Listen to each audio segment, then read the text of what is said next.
جیوپولیتیک اهمیت: اسلامي هیوادونه د دریو لویو وچو اسیا، افریقا، اروپا قارو ترمنځ پراته دي.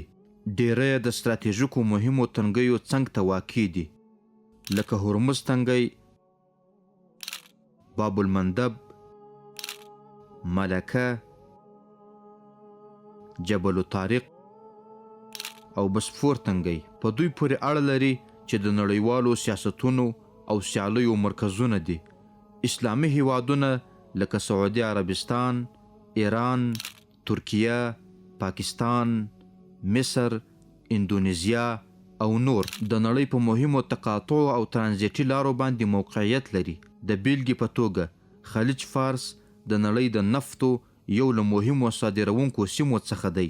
سویز کانال چې د مصر په خاوره کې موقعیت لري د اروپا او اسیا ترمنځ د سمندري ترانزیت لپاره حیاتي ده.